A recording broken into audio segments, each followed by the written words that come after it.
الحمد لله وحده والصلاة والسلام على من لا نبي بعده وعلى آله وأصحابه الذين أوفوا عهده الذين هم مفاتيح الرحمة ومصابيح الغرر. أعوذ بالله من الشيطان الرجيم. بسم الله الرحمن الرحيم. إن الله اشترى من المؤمنين أنفسهم وأموالهم بأن لهم الجنة يقاتلون في سبيل الله فيقتلون ويقتلون وعدا عليه حقا في التوراة والإنجيل والقرآن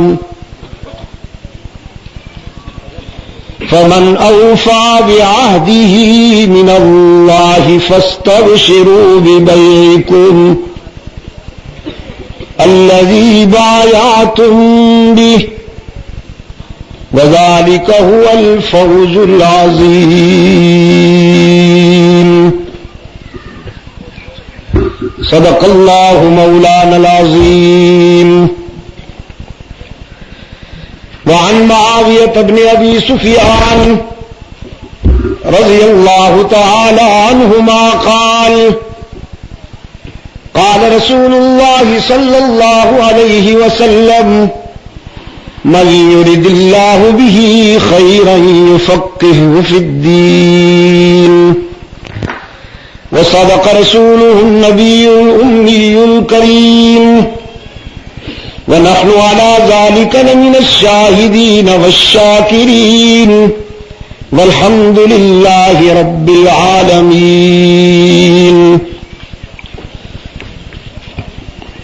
صدر اجلاس، ارباب علم و دانش، محترم بزرگوں اور عزیز دوستوں، آج 23 اکتوبر 1987 ہم یہاں پشاور میں دعوت و تبلیغ کی نسبت سے جمع ہیں. آج کا یہ پروگرام جو شہدائے اسلام کانفرنس سے معنون ہے، انجمن تبلیغ قرآن و سنت اور مجلس تحفظ حقوق اہل سنت و جماعت کے اشتراک و تعاون سے ترتیب دیا گیا ہے، جس میں ہم اور آپ اپنی تاریخ کے ان تابناک کرداروں پر گفتگو کرنے اور سننے کے لیے جمع ہوئے ہیں جن کی جلالت کردار سے ہماری تاریخ چمک رہی ہے اور آنے والی نسلیں جن کے کردار پر تا قیامت فخر کرتی رہیں گی. میں نے کتاب اللہ سے آپ کے سامنے جو حصہ تلاوت کیا، حق تعالی کا ارشاد ہے کہ اللہ نے اہل ایمان سے ایک معاہدہ کیا ہے، ایک معاملہ طے کیا ہے، اور وہ یہ کہ تم اپنی جانیں اور اپنے مال میری مرضی کے مطابق خرچ کرو، اور اس کے بدلے میں تمہارا دامن اپنی خوشنودی سے معمور کر دوں. جب یہ معاہدہ ہو گیا تو اب وہ اہل ایمان یقاتلون فی سبیل اللہ فیقتلون ویقتلون، اپنی جانیں ہتھیلیوں پر لیے ہوئے اللہ کے دین کی سربلندی کے لیے، احقاق حق اور ابطال باطل کے لیے، خیر کی اشاعت اور شر کی رکاوٹ کے لیے، نیکیوں کو پھیلانے اور برائیوں کے خاتمے کے لیے، عدل و انصاف کی سربلندی اور ظلم و تعدی کے سدباب کے لیے اپنی جانیں ہتھیلی پر لیے ہوئے پھرتے ہیں، وہ اللہ کے دشمنوں سے ٹکراتے ہیں، مارتے ہیں اور اسی مہم میں کبھی مر بھی جاتے ہیں۔ فیقتلون ویقتلون۔ ارباب علم و دانش یاد رکھیے، مسلمان کی جیت صرف یہ نہیں ہے کہ وہ اللہ کے دشمن کو مار ڈالے، جیت یہ بھی ہے، لیکن اگر وہ اللہ کے دشمن سے ٹکرا کر خود مر جائے تو یہ اس کی اس سے زیادہ وزنی جیت ہے۔ غازی بننا بھی بڑے اعزاز کی بات ہے،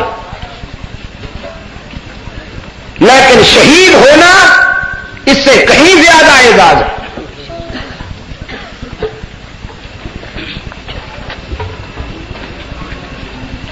اسلام کا ایک بازو شمشیر افغان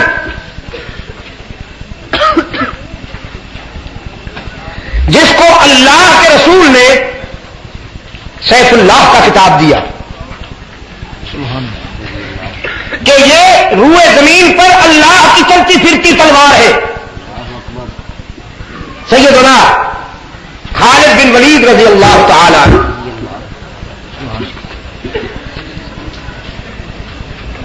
آرزو تھی ان کی کہ میں راہ حق میں مارا جاؤں، تبھی موت آئی انہیں، بستر حلالت پر افسردہ نظر آئے، دیوار کی طرف منہ کر کے رو رہے تھے، ہچکی بندھی ہوئی تھی۔ پوچھا گیا خالد بڑی کامیاب زندگی گزاری ہے آپ نے، آپ تو میدان کے آدمی تھے، آپ نے تو کفر کی صفیں الٹ دی، آپ کے کردار پر تو نسلیں فخر کریں گی، یہ رونا سمجھ میں نہیں آیا۔ فرمانے لگے آرزو تھی کہ اس دنیا سے شہید بن کر جاؤں، خون شہادت سے رنگین ہو کر جاؤں، اور میں نے اپنی عملی زندگی میں جہاں موت کو قریب پایا وہیں خود کو جھونک دیا، جہاں تلواریں بے تحاشا سر کاٹ رہی تھیں، جہاں شمشیر و سنا کی فراوانی تھی، میں نے اپنے آپ کو وہیں جھونک دیا۔ آج مجھے یہ احساس شدت کے ساتھ کر پا رہا ہے کہ شہید ہو کر اس دنیا سے جانے کی آرزو پوری نہیں ہوئی، کبھی موت مر کے جا رہا ہوں، بھی نہیں سکتی تھی۔ اور اس لیے علماء کرام نے بڑی فکر انگیز توجیہ کی ہے اس کی کہ نطق رسالت سے جب انہیں یہ کریڈٹ ملا تھا کہ یہ اللہ کی تلوار ہے، تو اب کفر کی بڑی بے قرار تمنا تھی کہ ہم اللہ کی یہ تلوار توڑ دیں، خالد کو قتل کر کے یہ ثابت کریں کہ ہم نے اللہ کی تلوار توڑ دی ہے۔ اور اللہ نے فیصلہ کیا کہ واللہ متم نورہ، تم میری تلوار کو توڑنے کے درپے ہو اور میں نے فیصلہ کیا ہے کہ اپنی تلوار کو باقی رکھوں گا، محفوظ رکھوں گا، خود جب چاہوں گا اسے اٹھا لوں گا، لیکن تمہارے ہاتھ سے ٹوٹنے نہیں دوں گا۔ اس لیے حضرت خالد بن ولید رضی اللہ تعالی عنہ طبی موت سے ہمکنار ہو کر اس دنیا سے روانہ ہوئے۔ بہت بڑا اعزاز ہے یہ، شہادت کے لیے مرد مومن اس قدر بے قرار ہوا کرتا ہے کہ شدت پیاس میں کوئی تپتے ہوئے صحرا میں پیاسا پانی کے لیے اتنا بے قرار نہیں ہوتا جتنا عشق و مستی کے سفر میں کوئی مومن شہادت کے حصول میں بے قرار ہوتا ہے۔ لیکن میں عشق و مستی کا سفر کہتا ہوں اسے۔ مادہ پرستوں کے لیے شہادت وجہ ماتم ہے، مادہ پرستوں کے لیے شہادت وجہ ماتم ہے، اور حقیقت شناسوں کے لیے شہادت وجہ فخر ہے۔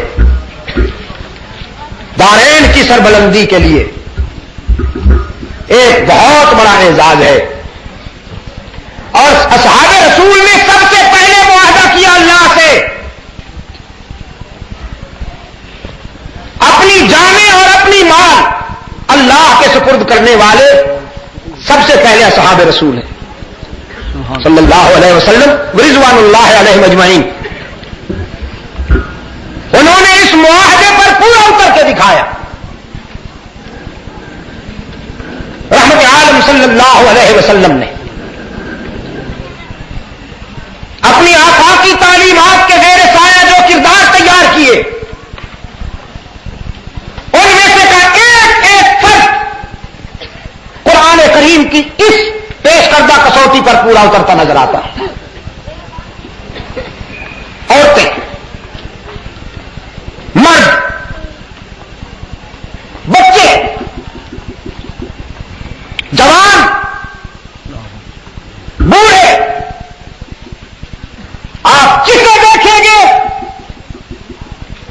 وہ حصول شہادت کے لیے بے قرار ہے۔ غزوہ احد میں اللہ کے رسول صلی اللہ علیہ وسلم کی شہادت کی خبر اڑائی گئی تھی۔ فضاؤں میں جب یہ آواز گونجی کہ رحمت عالم صلی اللہ علیہ وسلم شہید ہو گئے، مدینہ کے گلی کوچوں میں بھی یہ آواز پہنچی۔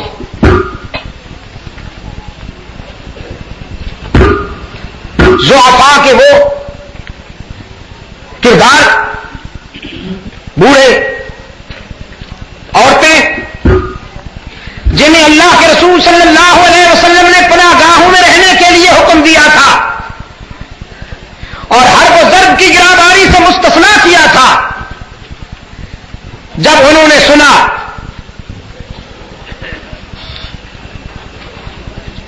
کہ ہمارے فکر و نظر کی منزل، ہمارا قائد،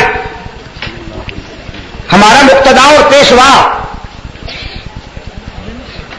راہ حق میں شہید ہو گیا ہے، تو وہ ضعفاء جو پناہ گاہوں میں بٹھائے گئے تھے، پشاور کے روشن ضمیروں تاریخ کی صداقتیں گواہ ہیں کہ وہ ضعفاء پناہ گاہوں سے نکل کر موت کے تعاقب میں اٹھ کھڑے ہوئے۔ تاریخ جھوم جاتی ہے اس موزونیت پر کہ ضعفاء کا جو قافلہ سرزمین احد کی طرف بڑھتا ہے، اس قافلے کی قیادت کوئی میجا ہوا جہاں دیدہ بزرگ نہیں کر رہا، اس قافلے کی قیادت ایک بوڑھی خاتون کر رہی ہے۔ میری آواز میری مائیں اور بہنوں تک پہنچے، میری بیٹیوں تک پہنچے۔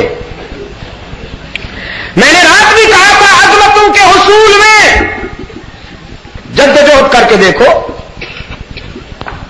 قدرت تمہیں بھی محروم نہیں رکھنا چاہتی۔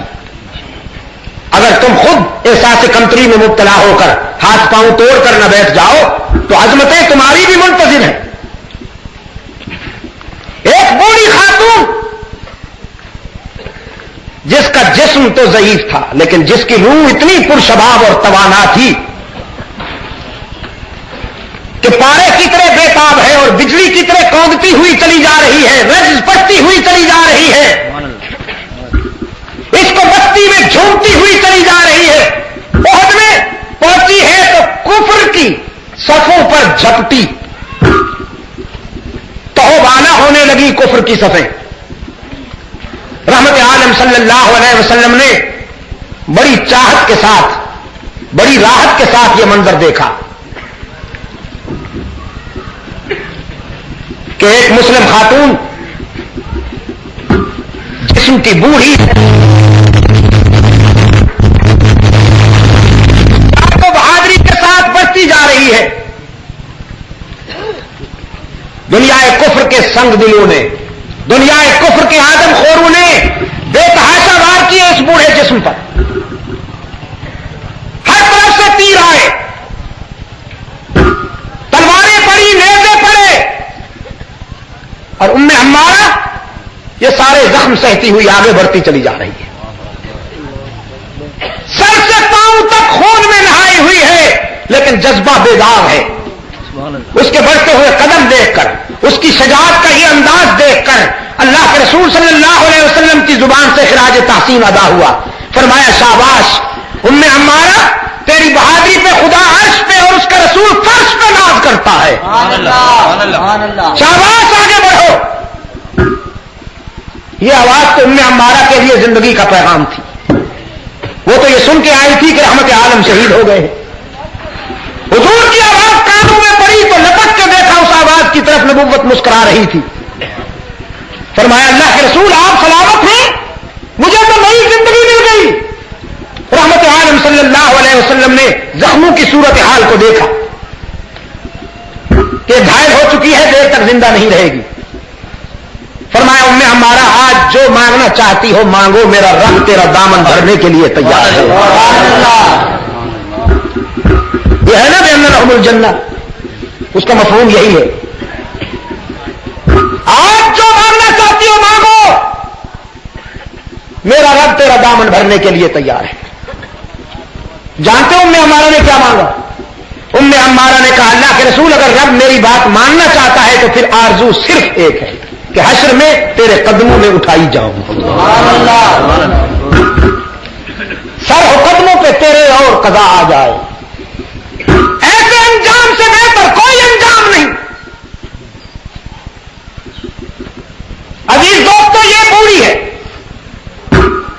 اور تاریخ کے دامن میں ایک بوڑھے کا نقش حیات بھی آپ کو دعوت فکر دیتا ہے۔ اسی غزوہ احد میں اللہ کے رسول صلی اللہ علیہ وسلم نے دیکھا اختتامی لمحات پر ایک عمر رسیدہ انصاری نظر نہیں آ رہا تھا۔ رحمت عالم صلی اللہ علیہ وسلم نے فرمایا وہ ہمارا ساتھ نظر نہیں آ رہا، زندہ ہے یا راہ حق میں شہید ہو گیا؟ کہاں ہے ساتھ؟ ایک انصاری صحابی اٹھتا ہے اور گنجے شہیداں کی طرف جہاں لاشیں بکھری ہوئی تھیں ان کے قریب جا کے کھڑا ہوتا ہے اور آواز دیتا ہے سعد ابن ربیع اگر زندہ ہو تو میری آواز پر جواب دو۔ کوئی جواب نہ ملا۔ دوسری بار اس نے کہا سعد ابن ربیع اگر زندہ ہو تو رد عمل کا اظہار کرو۔ کوئی جواب نہ ملا۔ تیسری مرتبہ کہا سعد ابن ربیع تمہیں رسول اللہ یاد فرما رہے ہیں، اگر زندہ ہو تو جواب دو۔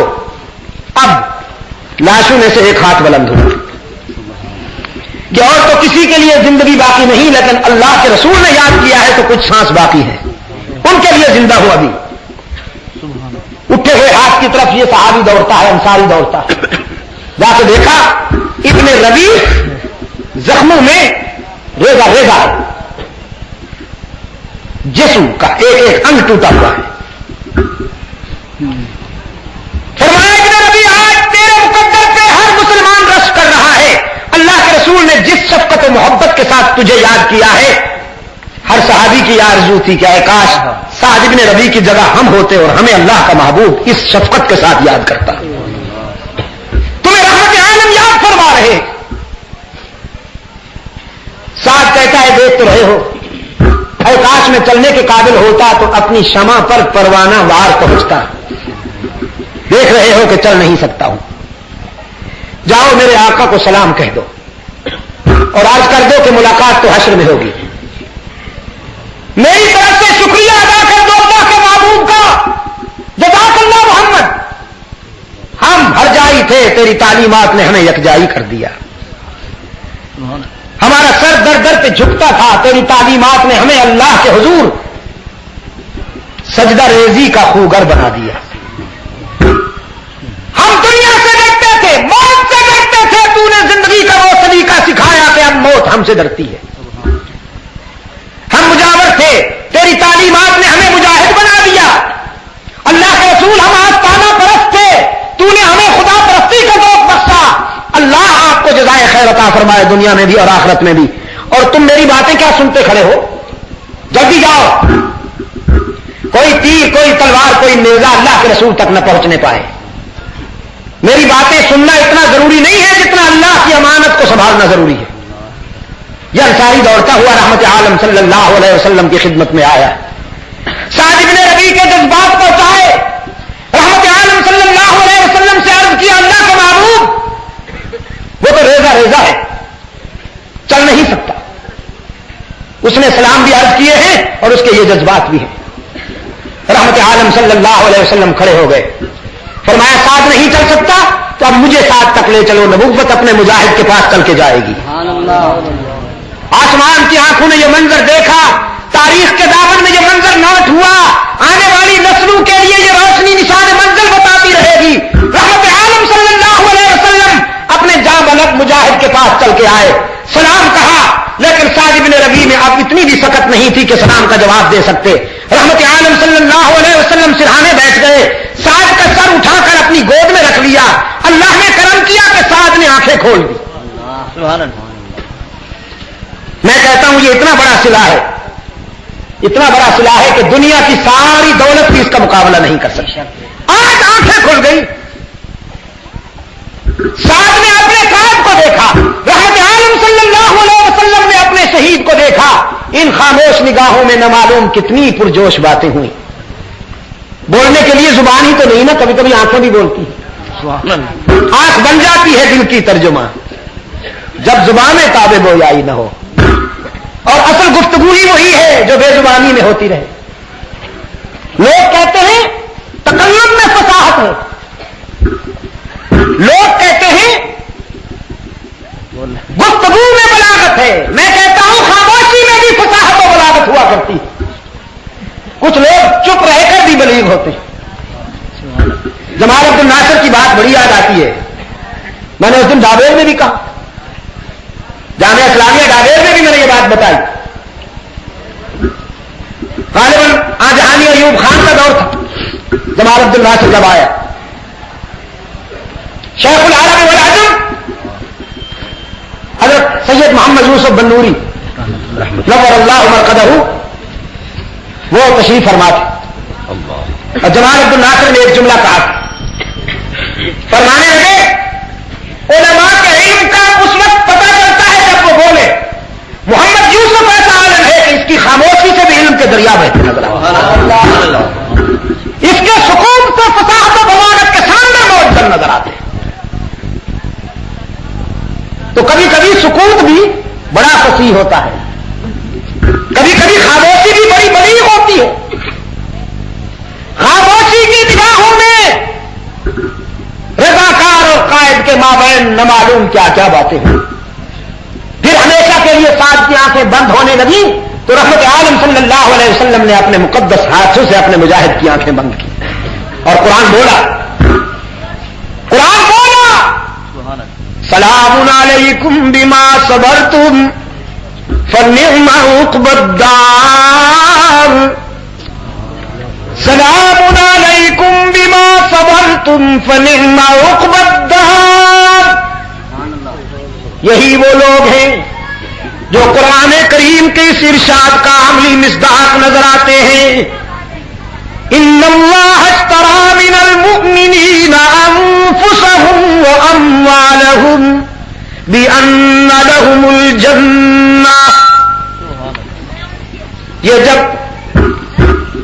شہادت کی منزل سے ہم کنار ہوئے تو ہنسنے لگے یا رونے لگے. رحمت عالم صلی اللہ علیہ وسلم کا ایک رضاکار جسے مکہ والوں نے بدر کے مقتولین کا بدلہ لینے کے لیے پکڑا تھا بلکہ خریدا تھا، سولی پر لٹکایا جانے لگا ہے، تختہ دار پر لایا گیا ہے. حضرت زید رضی اللہ تعالی عنہ چاروں طرف سے آدم خور کھڑے ہیں، ہزاروں نظریں پڑ رہی ہیں. مجاہد کا چہرہ احساسات، انسانی تخیلات اور انسانی جذبات کے لیے یہ منظر بڑا عجیب تھا کہ تختہ دار کے پاس کھڑے ہونے والے مجاہد کے چہرے پر اضطراب نہیں ہے، سکون کامل ہے، گھبراہٹ نہیں ہے، اطمینان کامل ہے. دنیا کفر کے ایک لیڈر نے رحمت عالم صلی اللہ علیہ وسلم کے رضاکار کے عشق کو آزمانے کے لیے پوچھا گئے، آج اگر تیری جگہ محمد کو کھڑا کر دیا جائے صلی اللہ علیہ وسلم، رحمت عالم صلی اللہ علیہ وسلم کا نام نامی جب بھی آیا کرے بے ساختہ آپ کی زبان پر صلی اللہ علیہ وسلم جاری ہو جایا کرے.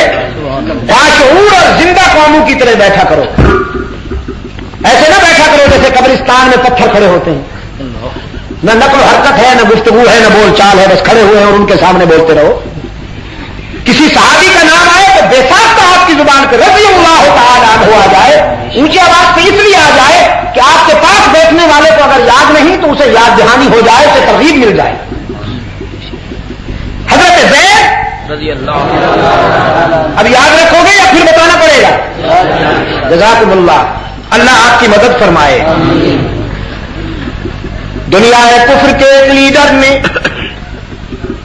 رحمت عالم صلی اللہ علیہ وسلم کے رضاکار کے تعلق کو آزمانے کے لیے کہا زید رضی اللہ تعالی عنہ، آج اگر تیری جگہ تیرے کان کو کھڑا کر دیا جائے اور تجھے یہ پیشکش کی جائے کہ ہم انہیں تختہ دار پر لٹکا دیں اور تیری جان بچ جائے تو تیرا رد عمل کیا ہوگا؟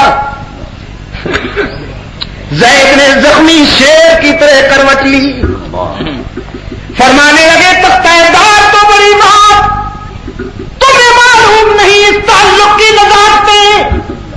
اگر کانٹا پڑا ہو اور میرا قائد اس راستے پہ چل رہا ہو، مجھ جیسے کروڑوں اپنی جان دے دیں گے لیکن رحمت عالم کے پاؤں میں کانٹے کی چبھن بھی برداشت نہیں کریں گے.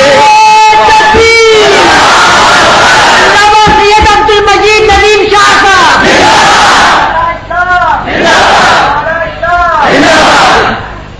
ہم جیسے کروڑوں اپنی جانیں دے دیں گے لیکن رحمت عالم صلی اللہ علیہ وسلم کے پائے اقدس میں کانٹے کی چبھن بھی برداشت نہیں کریں گے. زید کو جب سولی پہ لٹکایا گیا رضی اللہ تعالی عنہ، تاریخ کہتی ہے اتنا خون بہا اس کا کہ دیکھنے والے حیران ہو گئے. اس سلسلے میں جب معلوم کیا گیا تو طبی استعداد کے مالک جو لوگ تھے انہوں نے کہا مرنے والے کا خون اس لیے نہیں رکتا، اس قدر خون بہ رہا ہے اس لیے کہ اس کو موت سے ایک رائی کے برابر بھی خوف نہیں تھا، ایک رائی کے برابر بھی اس کو موت سے خوف نہیں تھا، اس لیے اس کے خون کا جو دوران ہے وہ پورے سوال. جب شہادت کی منزل سے ہمکنار ہونے والوں کے لیے یہ انجام قابل ماتم نہیں ہے تو پھر امت مسلمہ میں اور اس کے نظریات نے یہ گنجائش کہا ہے کہ وہ کسی بھی شہید کے حوالے سے سینہ کو بھی کرے. اور ماتم کو مذہب کی جز بنائے. بیر معونہ پر جام شہادت پینے والوں کا قول آپ کو یاد ہوگا. قرآن کریم کے وہ 70 قاری رحمت عالم صلی اللہ علیہ وسلم کے خدام خصوصی، جن کے متعلق حضرت انس رضی اللہ تعالی عنہ فرماتے ہیں بیر معونہ پر جام شہادت پینے والے قرآن کریم کے قراء تھے، رحمت عالم صلی اللہ علیہ وسلم کے خصوصی خدام تھے. اور پھر غیور اتنے تھے، بادمیر اتنے تھے کہ قصبے معاش کے لیے دن کو لکڑیاں چنتے تھے، بھیک نہیں مانگتے تھے. یاد رکھیے مسلمان بھیک نہیں مانگتا.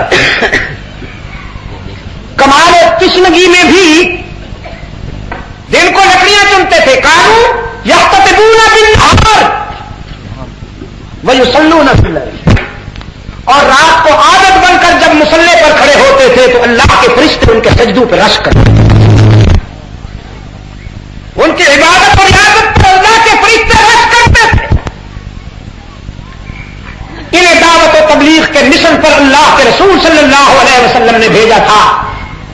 اور میں کہا کرتا ہوں پشاور کے روشن ضمیروں، اسلام کی تاریخ میں باضابطہ طور پر یہ پہلی تبلیغی جماعت تھی جسے نظم و ضبط کے ساتھ رحمت عالم صلی اللہ علیہ وسلم نے تبلیغی مشن سے روانہ فرمایا تھا. یہ جہاں بیر معونہ پر آئے، تقریب کاروں نے رات کے سناٹے میں سب خون مارا، ان کو نیزوں تلواروں کا نشانہ بنایا، چن چن کر انہیں ذبح کیا جانے لگا. تو تاریخ کے دامن میں ان کا رد عمل چمک رہا ہے. رد عمل کیا تھا؟ ہواؤں کو پیغام دے رہے تھے شہید ہونے والے، اللہ کے فرشتوں کو پیغام دے رہے تھے جام شہادت پینے والے.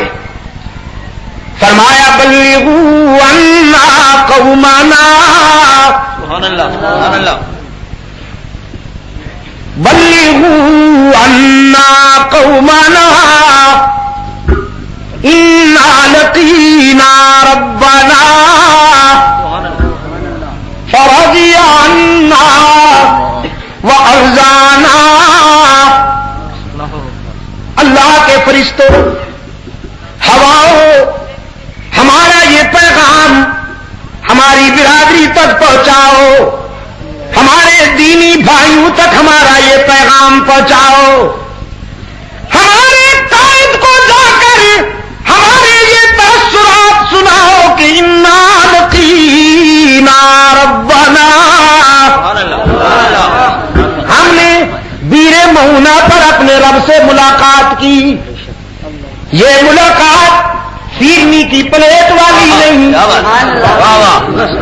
یہ ملاقات جلیبیوں والی نہیں، یہ ملاقات قورمے والی نہیں، یہ ملاقات کیوڑے کے چھڑکاؤ والی نہیں، یہ ملاقات میلاد کے حلوے والی نہیں، حلوائیوں کی ملاقات نہیں، یہ تو شہدائیوں کا ملاپ ہے. انا لقینا ربنا، ہم نے اپنے رب سے ملاقات کی اور یہ ملاقات اتنی کامیاب ہوئی. فرضی عنا وارضانا، کہ وہ ہم سے راضی ہو گیا، ہم اس سے راضی ہو گئے. لبوں پہ شکوہ ہے یا شکر؟ تم اتنے بے زبان تو نہیں ہوا کرتے تھے. لبوں پہ شکوہ ہے یا شکر؟ احساسات میں ماتم ہے یا فخر؟ انا لقینا ربنا، ہم نے بیر معونہ پر اپنے رب سے ملاقات کی. یہ ملاقات اتنی کامیاب ہوئی کہ وہ ہم سے راضی ہو گیا، ہم اس سے راضی ہو گئے.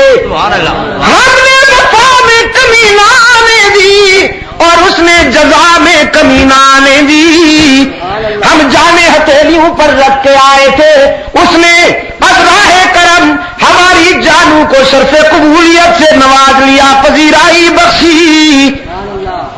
اور پشاور کے روشن ضمیروں، اپنی نظر کو کیا کروں، اپنے ذوق کو کیا کروں، جب اپنے شاندار ماضی کے حوالے سے اس موڑ سے گزرتا ہوں تو بے ساختہ بالا کوٹ کے شہیدوں کی یاد دامنگیر ہو جاتی ہے.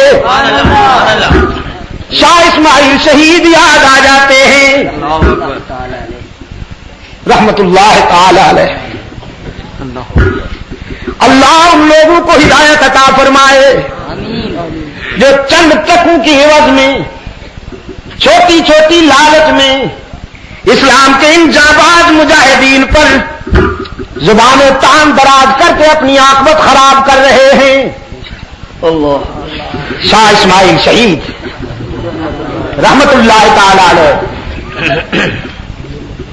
جس کی قبر پر یہ تاریخ چمک رہی ہے، اے ذبیح اللہ اسماعیل ماں شد ندایت سور اسرافیل ماں خون خود را در کہو کو سارے لیت بیجے حریت در ہند بیخ. اللہ کے راستے میں ذبح ہونے والے ہمارے پیارے اسماعیل، اللہ کے فضل و کرم کی گھٹا برستی رہے تیرے مرکز پر کہ تیری صدائے حریت تو سور اسرافیل بن کر گونجی، غفلت کی نیند سونے والوں کو بیدار کر گئی. جو غفلت کی چادر تان کر سو رہے تھے وہ یوں بیدار ہوئے کہ موت کے تعاقب میں اٹھ کھڑے ہوئے. تم نے اپنے خون جگر کی بارش برسا کر بالا کوٹ کے سنگریزوں کو تو سرخ کر دیا، لیکن اللہ و کرم بھی برسے تیری مرکز پر کہ تیرے خون کا ایک ایک قطرہ تحریک آزاد شہید بن گیا.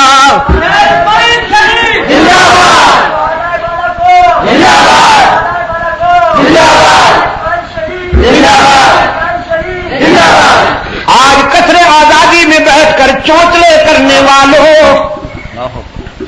شاہد و شراب میں بدمست ہونے والوں، جشن آزادی کے حوالے سے ٹائٹ قلم میں ناچنے والوں کی پر ڈاکے ڈالنے والے بدبختوں، تمہیں کیا معلوم کہ آزادی کیسے ملی؟ گورے شیطانوں نے تن کے گورے من کے کالے فرنگی شیطانوں نے پلیٹ میں رکھ کر یہ گفٹ نہیں دی. اس آزادی کے اصول کے لیے مالٹا سے لے کر بالا کوٹ تک میرے اسلاف کی لاشیں تڑپتی نظر آتی ہیں.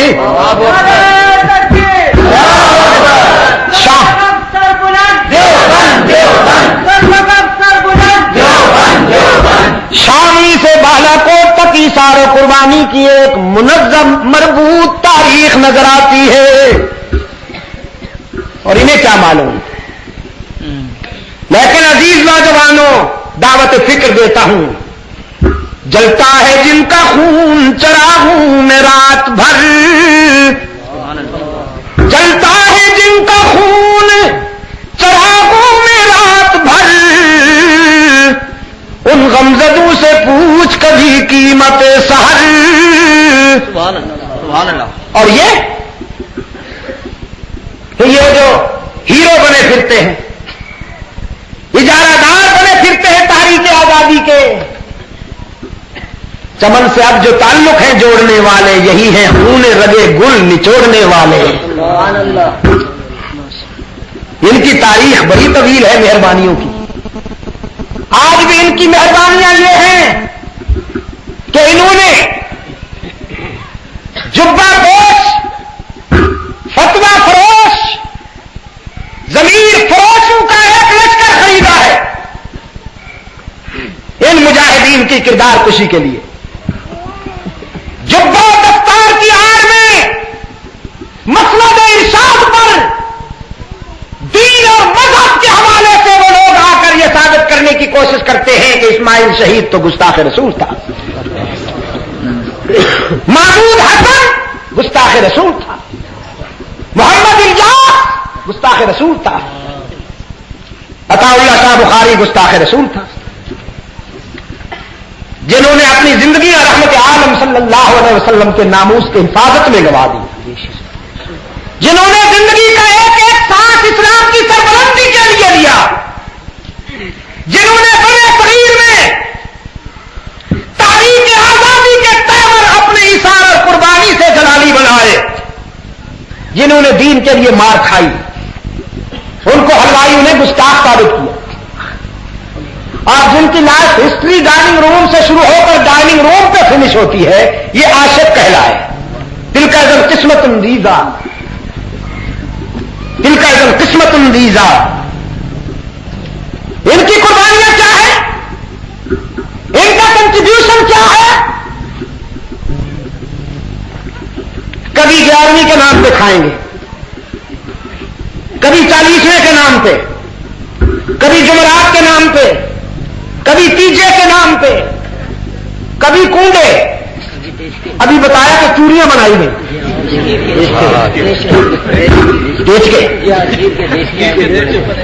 کھیر کے بیچ کے۔ 11ویں کو اسلام کا ایک اہم رکن بنا دیا میوے کی تسکین کے لیے، اپنی توق بڑھانے اور سائز بڑھانے کے لیے ایک رکن بنا دیا اسلام کا، جس کا نام ہی غیر اسلامی ہے۔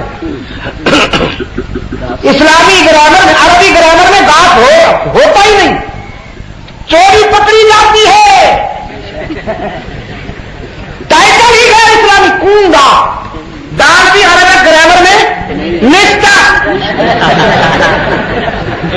زما خبورو دال عربی گرامر نشتا، گزارا کر رہا ہوں کہ نہیں کر کے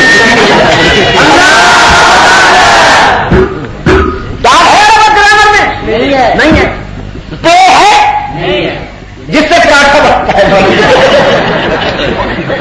نہیں ہے، گاٹ ہے جس سے 11ویں بنتی ہے مولوی صاحب، بولتے کیوں نہیں؟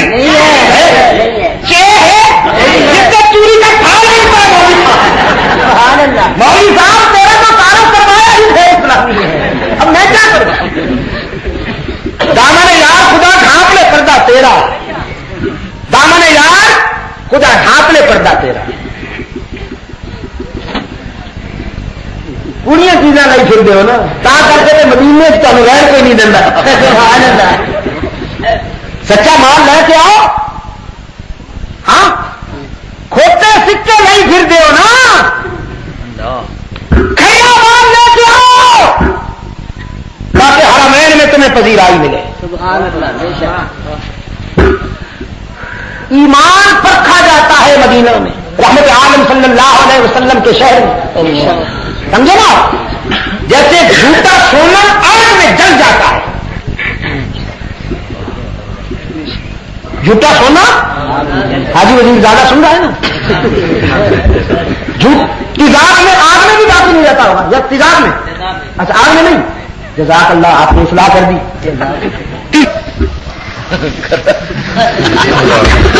کھوٹا عشق بھی مدینہ میں ختم ہو جاتا ہے، مکہ میں ختم ہو جاتا ہے، کھوٹا عشق بھی وہاں نہیں چلتا، وہاں سچا عشق چلتا ہے۔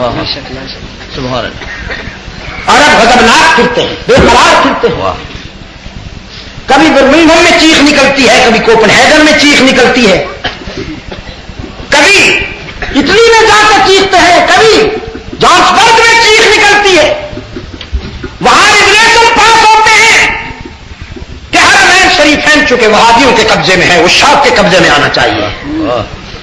مولوی صاحب تو بین الاقوامی نامراد ہے، انشاءاللہ یہ مراد بھی تیری کبھی پوری نہیں ہو سکتی، قیامت تک تیری یہ مراد۔ حرمین شریفین کی فضاؤں کی حفاظت اللہ کرتا ہے، وہاں جو بھی ابرہہ بن کے آئے گا اللہ کے غضب سے بچ کے نہیں جائے گا۔ اب بھی کچھ لوگوں نے ابرہہ کی تاریخ دہرانے کی کوشش کی، حرم کو سیاسی اہداف کا نشانہ بنانا چاہا، کیا انجام ہوا؟ بہت اچھا ذلیل و خوار ہوا کہ نہیں؟ بھون کے رکھ دیا، بھون کے رکھ دیا حرم کے ابابیلوں نے۔ اور میرے مفتی صاحب میں نے رات بھی کہا تھا سنو مقدر کی بات ہے ہاں مقدر کی بات ہے ہمارا بھابھی یار لاہور میں دھماکے میں زخمی ہوتا ہے اسے قبر جنت البقیع میں ملتی ہے نعرہ تکبیر علامہ اسلامی تکبیر دھماکہ لاہور میں ہوتا ہے جنت البقیع دامن کھول لیتی ہے کہ آؤ میرے محبوب ہمیشہ کے لیے میں تجھے اپنے دامن میں لے لوں اور یہ اتنے مردود ہیں مرتے مکہ میں ہیں دفن آ کے پھر تہران میں ہوتے ہیں نکالنا نہیں یہاں سے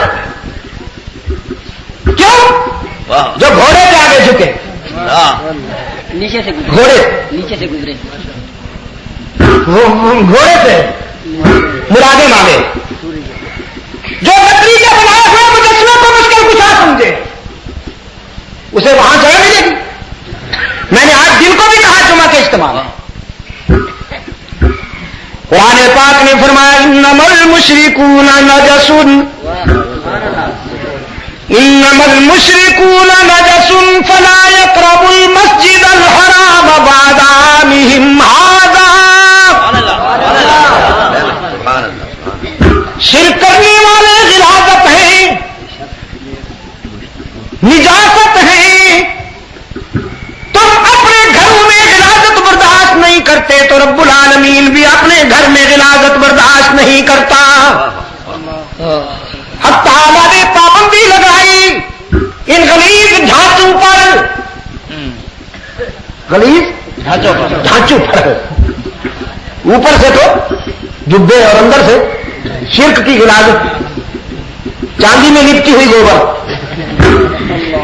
قرآن پاک نے فرمایا فلا يقربوا المسجد الحرام بعد عامهم هذا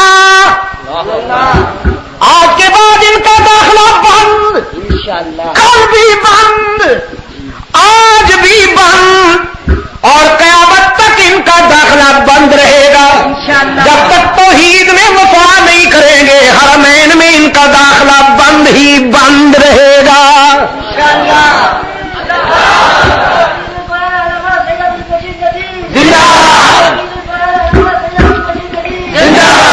یہ بھی کے بیمار ہیں جب تک ہی میں وفادار نہیں بنیں گے داخلہ نہیں کھلے گا حرمین کے لیے ان کا انسانی جبین کی عاجزیوں کے لیے سچا مسجود ہاں یہ ضرب لگاتے رہنا میرے عزیز نوجوانوں بھول نہ جانا اس سبق کو کبھی نہ بھول جانا انسانی زمین کی عاجزیوں کے لیے سچا مسجود ہر جگہ موجود علام الغیوب کار ساز و دستگیر حاجت روا و مشکل کشا عزت دینے والا رزق دینے والا اولاد عطا کرنے والا یہب لمن یشاء اناثا ویہب لمن یشاء الذکور او یزوجہم ذکرانا واناثا ویجعل من یشاء عقیما وہ جسے چاہتا ہے بیٹیاں عطا کرتا ہے جسے چاہتا ہے بیٹے عطا کرتا ہے اور جس پہ کرم کرتا ہے دونوں نعمتیں دے دیتا ہے وَيَجْعَلُ مَن يَشَاءُ عَقِيمًا اور جسے نہ دے تو ایک بھی نہیں دیتا دینے پہ آ جائے تو مرید کو درجنوں بیٹے دے دے نہ دینے پہ آئے تو حضرت صاحب کو ایک چوہا بھی نہیں ملتا ہمارے یہاں ایک جنگلوں کا پیر ہے بڑی اونچی ٹوپی پہنتا ہے بیچارہ میں نے کہا بعض لوگ قد بڑھانے کے لیے ایڑی چوٹی کا زور لگا ویسے قد اونچا نہیں ہوتا تو ٹوپی اونچی پہنتے ہیں بڑی اونچی ٹوپی پہنتا ہے نہ بیٹی ہے اس کی نہ بیٹا ایک دن کوئی من چلا مرید کہنے لگا حضرت صاحب یہ وہاں بھی مجھ کو تانا دیتے ہیں آپ کی مہربانی سے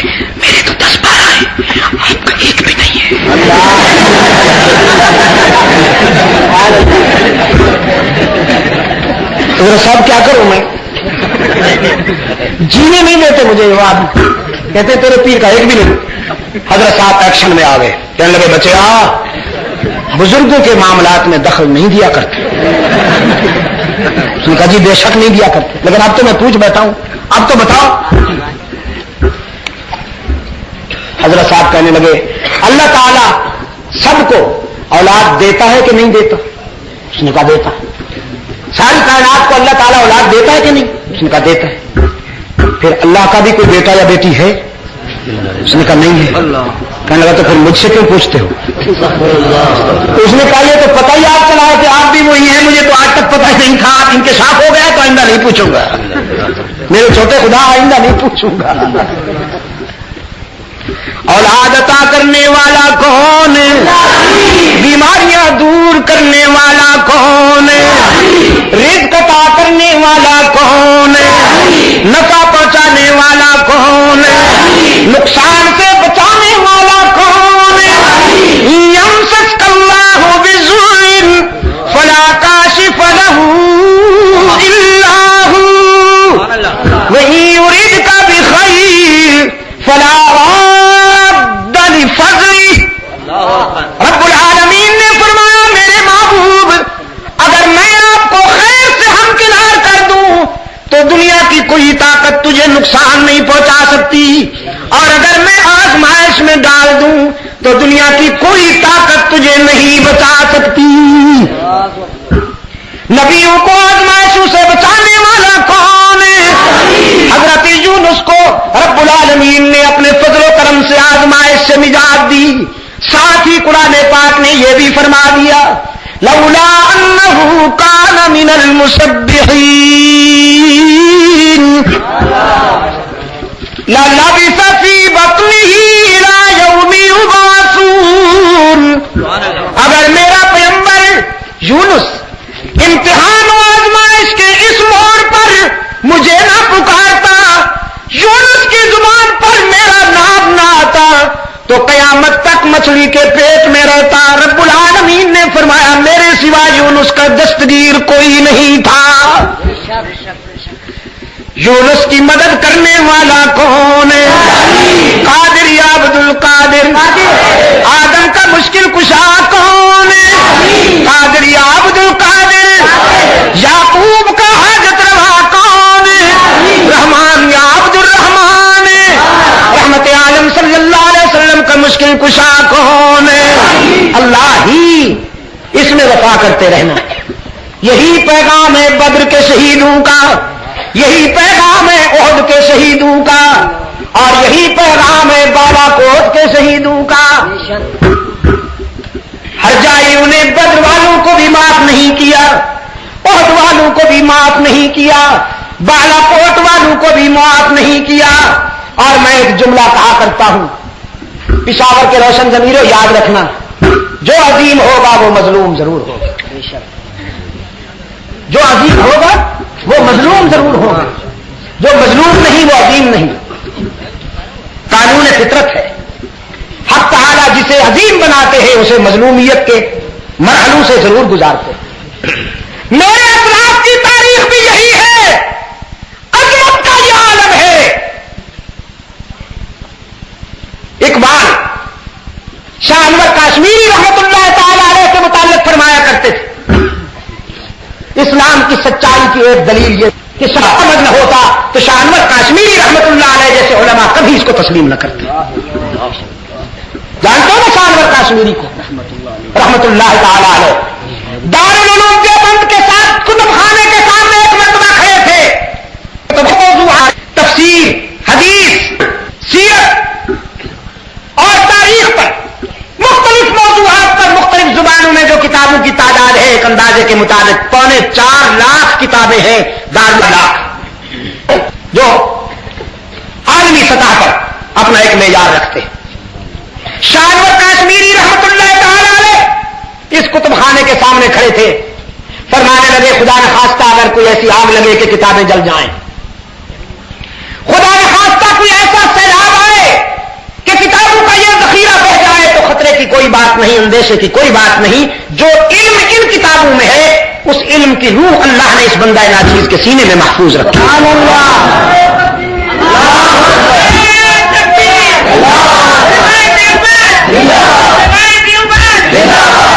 میرے عزیز دوستو، ایک مستقل تاریخ ہے. قرآن کی شرح لکھنے والے یہی، حدیث کی شرح لکھنے والے یہی.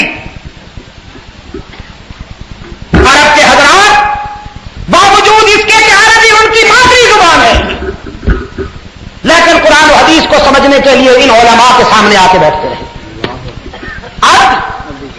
اب بھی قرآن و حدیث کو سمجھنے کے لیے عرب ممالک سے لوگ ان درویشوں کے سامنے آ کر بیٹھتے ہیں اور ان سے قرآن و حدیث کو سمجھتے ہیں.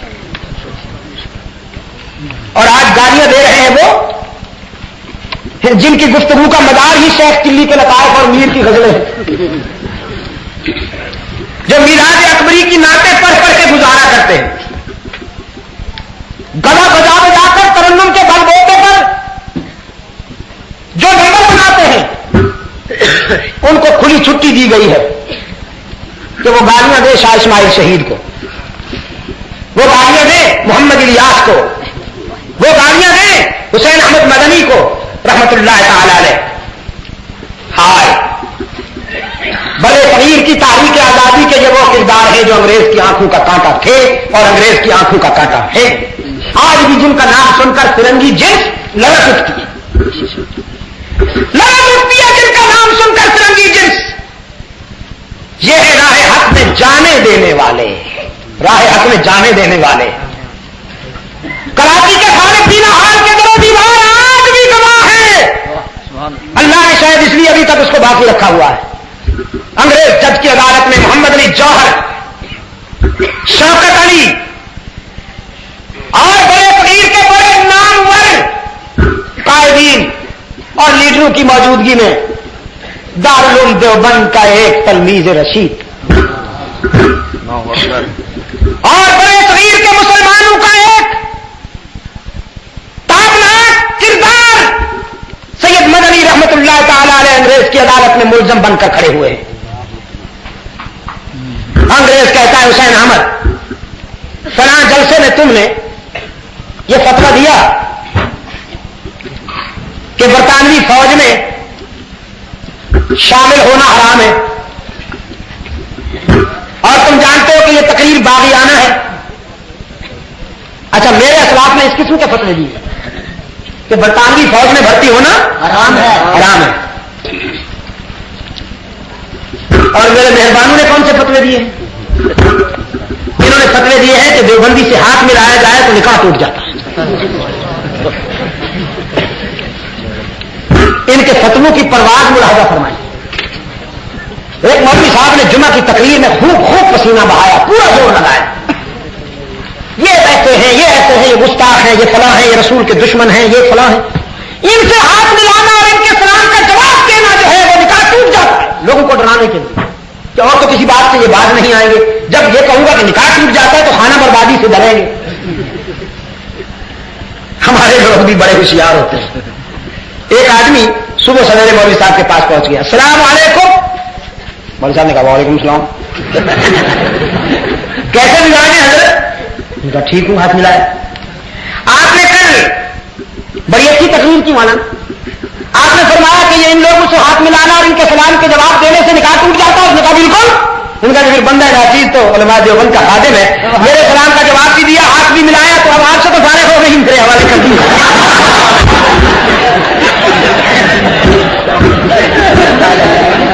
ان کے فتووں کی پرواز ملاحظہ فرمائی، پرواز ملاحظہ فرمائی ان کے فتووں کی. اور میرے اسلاف کے فتوے یہ تھے، انگریز کی فوج میں بھرتی ہونا حرام ہے، دنیا اور آخرت کا خسران ہے. انگریز جج نے کہا حسین احمد تم نے یہ فتویٰ دیا تھا؟ مدنی رحمت اللہ علیہ نے فرمایا دیا تھا نہیں، اب بھی یہی کہتا ہوں. سبحان اللہ. اور جب تک زندہ رہوں گا یہی کہتا رہوں گا کہ انگریز کی فوج میں بھرتی ہونا حرام ہے. ایک مسلمان کے لیے یہ شایان شان نہیں، وہ جان دے سکتا ہے لیکن اسلام کے دشمنوں کی فوج میں بھرتی نہیں ہو سکتا.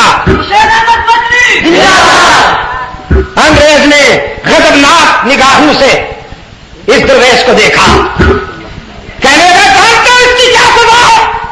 مدنی نے بغل میں دبائی ہوئی گٹھڑی میز پہ رکھی، فرمایا جانتا تھا اس کی کیا سزا ہے؟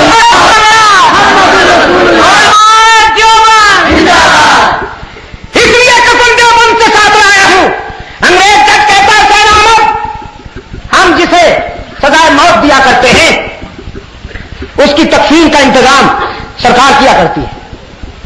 حسین احمد نے فرمایا یہ راز بھی جانتا تھا، لیکن موت کے بعد میری میت بھی انگریز گورنمنٹ کا کفن برداشت نہیں کرتی۔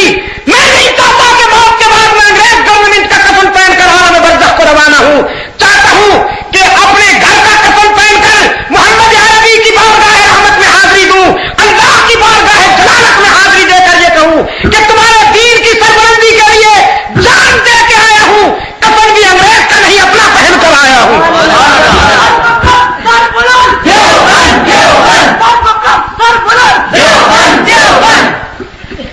یہ ہے تاریخ کے وہ تابناک کردار جن کی عظمت پر دجل، تلبیس، مکر اور جھوٹ کے پردے نہیں ڈالے جا سکتے۔ چاند پر تھوکنے والے کا اپنا منہ خراب ہوگا، اصحاب رسول پر تنقید کرنے والے کا اپنا انجام خوار ہوگا، اور ہوا۔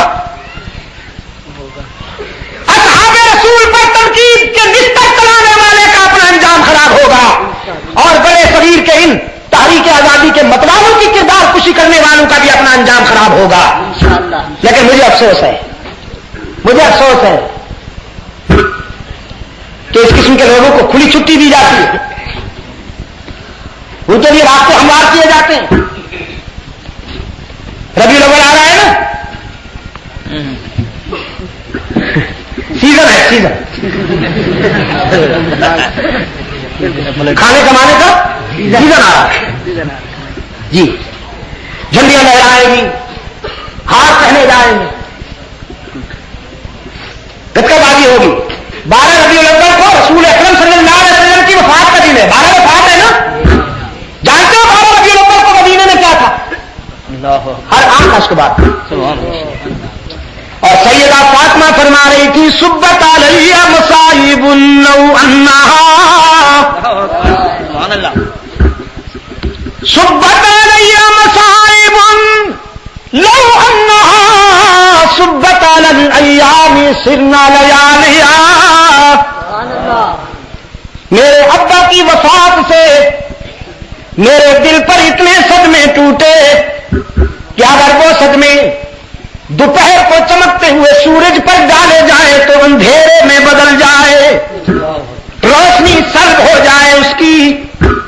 12 ربیع الاول کو سیدہ فاطمہ آنسو بہا رہی ہے، فاروق اعظم اشک بہا ہیں، صدیق اکبر رو رہے ہیں، مدینہ کے در و دیوار سے اشک ہی اشک اور آنسو ہی آنسو نظر آتے ہیں، اور یہاں مولوی صاحب دولہا بن کر ریل پہ بیٹھے ہوئے ہیں، ٹرک کے آگے بھی ہار، اونٹ پہ بھی ہار، گھوڑے پر بھی ہار، مولوی صاحب کے گلے میں بھی ہار۔ پتہ نہیں ان میں سے بڑا عاشق کون سا ہے، اور میں کہا کرتا ہوں ہار والے اکثر ہار جاتے ہیں، ہار والے اکثر ہار جاتے ہیں۔ اور مسند اقتدار پر بیٹھنے والوں نے بھی یہی طے کیا ہے، بس اسی حد تک اسلام لائیں گے، میلاد کے جلوس نکالیں گے، رمضان مبارک میں تراویح کی محفلیں نشر کریں گے، تراویح کی محفلیں نشر کریں گے۔ وہ بیچارے یتیم کھڑے ہوتے ہیں، کبھی ان کی عینک دکھائی جاتی ہے، کبھی ان کا جبہ دکھایا جاتا ہے۔ کیا بتاؤں تمہیں، سستے لیتا ہے، کبھی پشاور کے دکھائے جا رہے ہیں، کبھی کراچی کے دکھائے جا رہے ہیں، کبھی کوٹا کے دکھائے جا رہے ہیں، کبھی لاہور کے دکھائے۔ دیکھو اسلام ہے کہ نہیں ہے؟ دیکھو جی ٹی وی پہ تراویح دکھائی جا رہی ہے، اور کیا چاہتے ہو تم؟ جلوس دکھائے جا رہے ہیں، اور کیا چاہتے ہو؟ اذانیں سنائی جا رہی ہیں، اور کیا چاہتے ہو تم؟ اذانیں بھی سنائیں گے، جلوس بھی دکھائیں گے، تراویح بھی سنائیں گے، سیرت کانفرنسوں پہ کرائے کے ملا بھی بلائیں گے، حسن سیرت کی لیکن قانون برطانیہ کا ہوگا، محمد کا قانون نہیں چلنے دیں گے. یہ ہے اسلام کے شرف ہے. یہ ہے اسلام کا وفادار. 40 سال ہو گئے اسلام کو محفوظ رکھا اور برطانیہ کے قانون کو حاکم رکھا. اس مسلمان کو ڈوب مرنا چاہیے جو اختیار کے باوجود اسلام کو محکوم رکھتا ہے اور دشمن کے قانون کو حاکم بناتا ہے. آج اسی کے نتائج ہیں دوستوں. جو کچھ ہو رہا ہے ارد گرد چہار جانب اسی کے نتائج ہیں. قرآن پاک نے فرمایا ضرب اللہ مثلا قریۃ کانت آمنۃ مطمئنہ یأتیہا رزقہا رغدا من کل مکان فکفرت بانعم اللہ اللہ لباس الجوع والخوف. ہمارے وفادار تھے، ہم نے بھی انہیں کسی کا محتاج نہ بنایا. یأتیہا رزقہا رغدا من کل مکان، ہر طرف سے رزق کھچ کھچ کے ان تک پہنچتا تھا. وہ مٹی کو بھی ہاتھ لگاتے تو سونا بن جاتی. وہ آگے رزق ان کے پیچھے، لیکن پھر بد نصیبی کا دور آیا. فکفرت بانعم اللہ، انہوں نے اللہ کی نعمتوں پر کفران کیا، اللہ کے احسانات پر تکبر کیا، عیاشی اور فحاشی کا راستہ اختیار کیا. رب العالمین نے فرمایا فذاقها اللہ لباس الجوع والخوف. ان کے کرتوتوں کی وجہ سے، بدآبادیوں کی وجہ سے، کفران نعمت کے نتیجے میں پہلے رزق کی فراوانی تھی، پھر بھوک آ گئی، قرضوں میں الجھ گئے. پہلے سکون تھا، پھر خوف آ گیا، دھماکے، تصادم، انشقاق و افتراق، لڑائیاں، جھگڑے، قتل و غارت گری، ڈاکے، چوریاں. الہ العالمین کیوں؟ فرمایا ما انا بظلام للعبید، میں تو اپنے بندوں پر کبھی ظلم نہیں کرتا. بما کانوا یصنعون، انہوں نے جو بویا وہی کاٹا. جب میرے فرمانبردار اور مجھ سے وفا کرنے والے تھے تو مٹی کو ہاتھ لگاتے تھے، سونا بن جاتی تھی. جب مجھ سے بے وفائی کی تو سونا بھی مٹی بننے لگا. پہلے وہ آگے رزق ان کے پیچھے، پھر رزق آگے وہ پیچھے. کبھی برطانیہ جاتے ہیں، کبھی مشرق وسطی آ جاتے ہیں، کبھی جرمنی جاتے ہیں، نہ معلوم کہاں کہاں جاتے ہیں. رزق آگے اور یہ اس کے پیچھے. حکمرانوں، زندگی تو ختم ہو جانے والی شے ہے، کب تک بچے گی؟ یہ شیشہ ٹوٹ کے رہے گا. لیکن تمہارے مقدر میں بھی نہیں ہے کہ ہماری بات تم سمجھ سکو.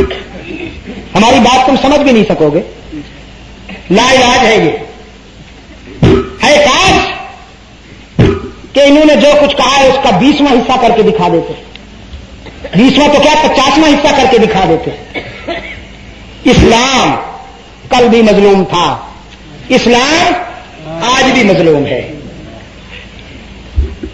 ان کا اسلام یہ ہے کہ کرکٹ دیکھو، صبح دیکھو، شام دیکھو، آج دیکھو، کل دیکھو، ضرور دیکھو، بھرپور دیکھو.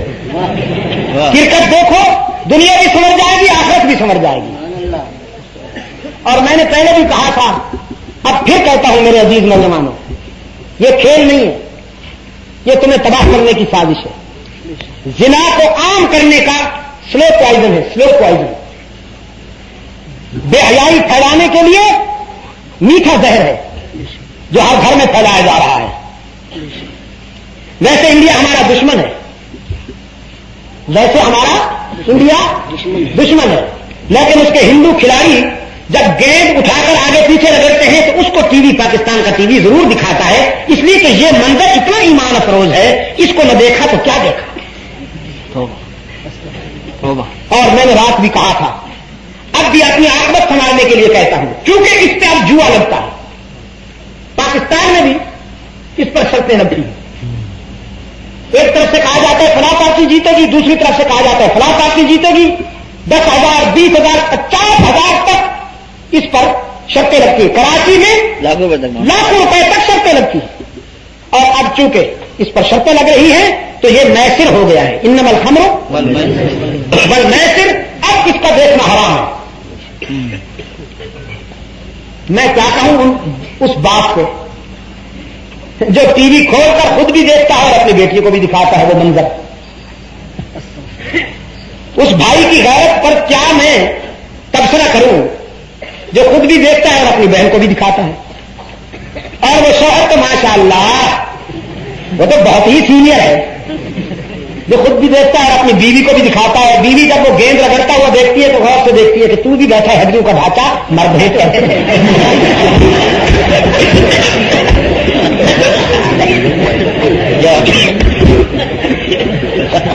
ڈوب مرو ظالمو، ریت کے توڑیو، ڈوب مرو۔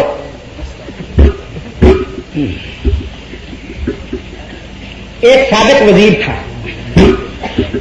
آج کل بیچارہ آہیں بھر رہا ہے، داڑھی بھی تھی اس کی، اور اس بے ضمیر کے لیے میرا یہ مشن تھا کہ جس جلسے میں اس کو بلایا جاتا تھا میں اس جلسے میں کبھی شرکت نہیں کرتا۔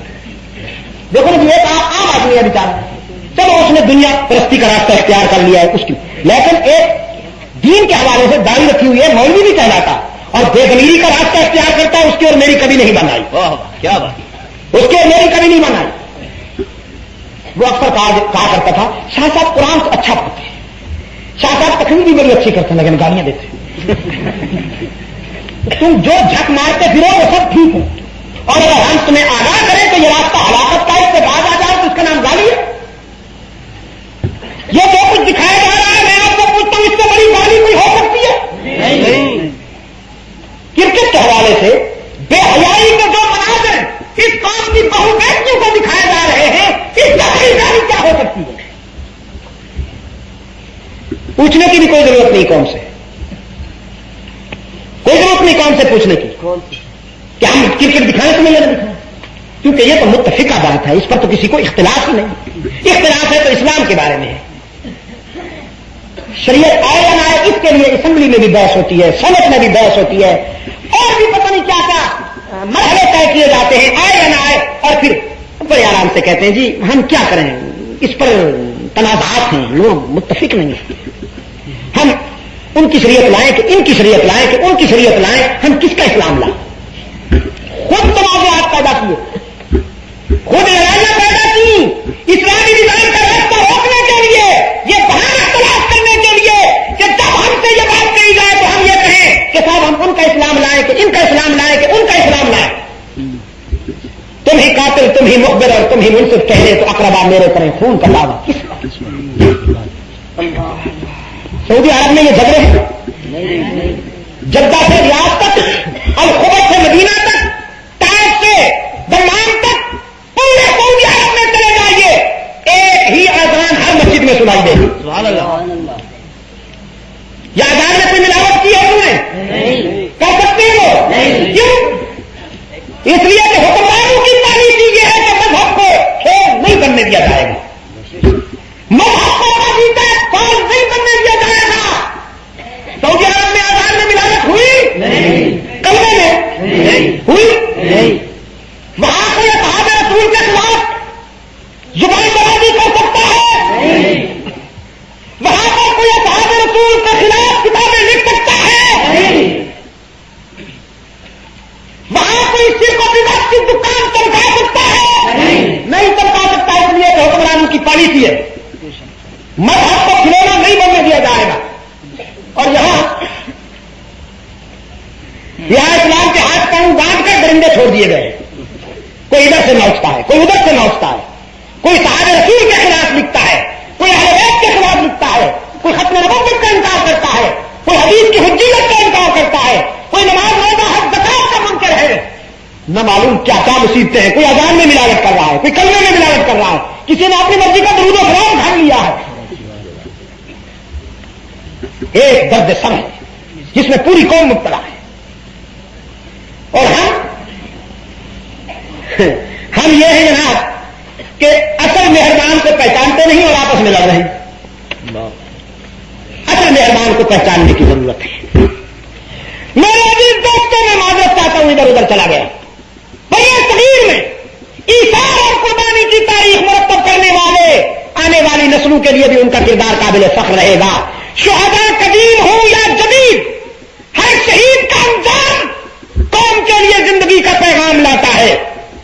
احد کے شہیدوں پر اللہ کے رسول نے ماتم کیا یا فخر کیا؟ بدر کے شہیدوں پر اللہ کے رسول صلی اللہ علیہ وسلم نے ماتم کیا یا فخر کیا؟ ہمیں بھی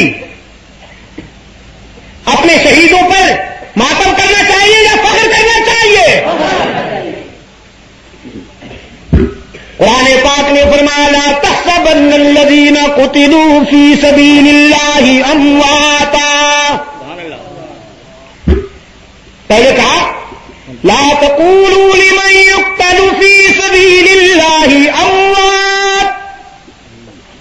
اللہ کے راستے میں جان دینے والے بظاہر تو کٹ جاتے ہیں, لیکن رب العالمین نے فرمایا انہیں مردہ کہنا بھی میں برداشت نہیں کرتا. تمہاری زبان سے یہ لفظ نہیں نکلنا چاہیے. الہ العالمین آخر لاشیں تڑپتی ہوئی نظر آتی ہیں, ان کی بیویاں بیوہ بن جاتی ہیں, ان کے بچے یتیم کہلاتے ہیں. اگر کہیں گے نہیں تو خیال تو آئے گا. رب العالمین نے فرمایا لا تحسبن الذین قتلوا فی سبیل اللہ اموات. انہیں مردہ کہنے کی بھی اجازت نہیں, مردہ سوچنے کی بھی اجازت نہیں. بل احیاء عند ربہم یرزقون فرحین. وہ تم سے تو چلے گئے لیکن ہمارے پاس آ کر ہم نے انہیں اتنی اعلیٰ زندگی دے دی ہے کہ دنیا کی کروڑوں زندگیاں بھی اس کا مقابلہ نہیں کر سکتی. دنیا کی زندگی آنسو والی, وہ زندگی آنسو سے پاک. دنیا کی زندگی دکھوں والی, وہ زندگی دکھوں سے پاک. یہاں ناکامیوں کا اندیشہ, وہاں کامیابی ہی کامیابی. تو اسلام اس لیے ماتم کی اجازت نہیں دیتا. ایک صاحب نے کہا کراچی میں یہی گفتگو ہو رہی تھی, کسی نے چٹ لکھی کہ جناب قرآن پاک میں ملتا ہے کہ حضرت یوسف علیہ الصلوۃ والسلام پر ماتم کیا گیا اور آپ کہتے ہیں ماتم کی اجازت نہیں. میں نے کہا الجھا ہے پاؤں یار کا زلف دراز میں. لو آپ اپنے دام میں سیاد آ گیا. یہی تو میں کہتا ہوں کہ برادران یوسف ہی ماتم کیا کرتے ہیں. جو خود کنویں میں ڈالتے ہیں وہی ماتم کیا کرتے ہیں خون پچانے کے لیے. جنہوں نے حضرت یوسف علیہ السلام کو اپنے ہاتھوں سے کنویں میں ڈالا اور پھر خون پچانے کے لیے ایک جانور ذبح کر کے حضرت یوسف کے کرتے کو اس کے خون سے آلودہ کرتے ہوئے پھر اس کو بلند کر کے علم بنا کے آئے حضرت یعقوب علیہ الصلوۃ والسلام کے پاس. قرآن پاک نے فرمایا وَجَاءُوا أَبَاهُمْ عِشَاءً يَبْكُونَ قَالُوا يَا أَبَانَا إِنَّا ذَهَبْنَا نَسْتَبِقُ وَتَرَكْنَا يُوسُفَ عِندَ مَتَاعِنَا فَأَكَلَهُ الذِّئْبُ وَمَا أَنْتَ بِمُؤْمِنٍ لَنَا وَلَوْ كُنَّا صَادِقِينَ. اپنے ہاتھوں سے کنویں میں ڈالنے والے مہربان, خون پچانے کے لیے حضرت یوسف علیہ السلام کا کرتا اٹھائے ہوئے یعقوب علیہ السلام کے پاس آئے, روتے ہوئے پیٹتے ہوئے. اور آئے کس وقت؟ عشاء یبکون, عشاء کے بعد.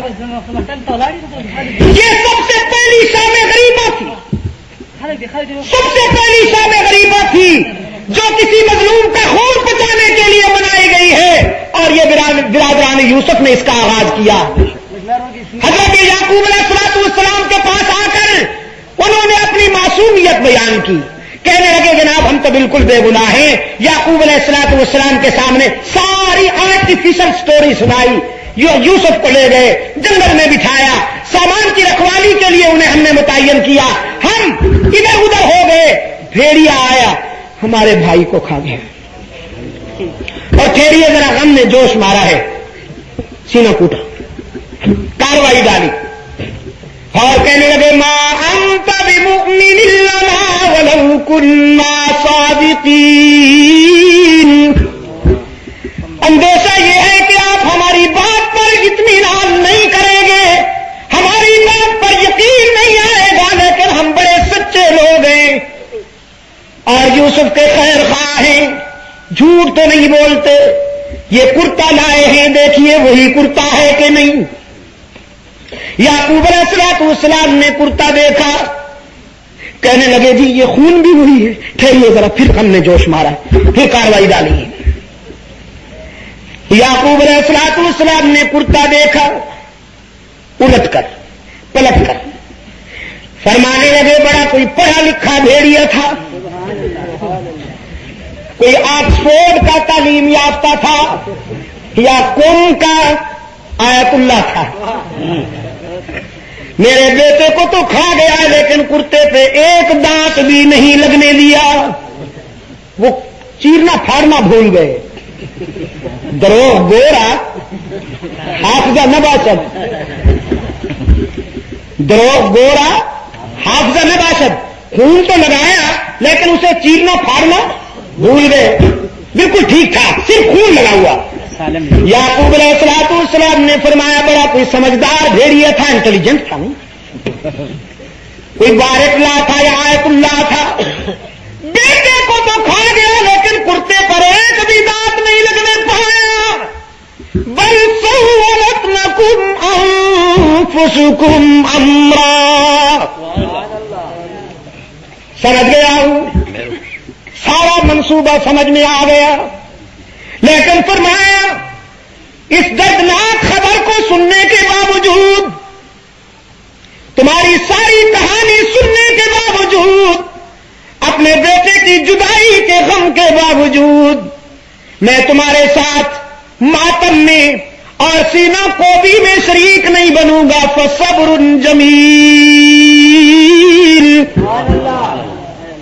میں صبر کروں گا، واللہ المستعان ولا ما تصفون، اپنے بیٹے کو اللہ کے سپرد کرتا ہوں۔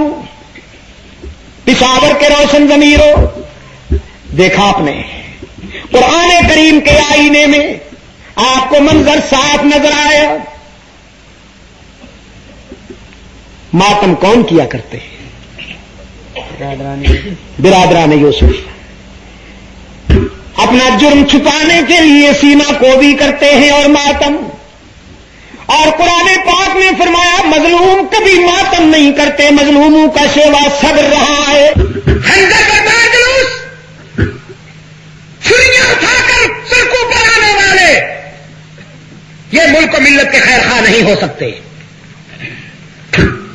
جلوس مذہب نہیں ہے، میں نے دن کو بھی کہا، آج بھی ذمہ داری سے کہہ رہا ہوں، اور اگر کسی کو اس پہ شبہ ہے تو وہ مجھے عدالت میں چیلنج کرے، بڑی سے بڑی عدالت میں حاضر ہونے کے لیے تیار ہوں، اگر کوئی یہ ثابت کر دے کہ خنجر بردار جلوس، چھری بردار جلوس مذہب کا حصہ ہے، تو میں ہر سزا کے لیے اپنے آپ کو تیار کرتا ہوں، جو آخری سزا ہو مجھے وہی دی جائے، اور اگر وہ ثابت نہیں کر سکتے اور قیامت تک نہیں کر سکتے تو ہم انہیں کوئی سزا دینے کے لیے تیار نہیں ہیں۔ ہم صرف یہ مطالبہ کرتے ہیں کہ یہ ملک ہمارا ہے، یہاں 95% مسلمانوں اہل سنت و جماعت کی اکثریت رہتی ہے، اس ملک میں ملک کی واضح اکثریت کے عقائد و نظریات کے خلاف کوئی قدم مذہب کے حوالے سے نہیں اٹھنا چاہیے، اور اگر تم یہ ظلم بند نہیں کرو گے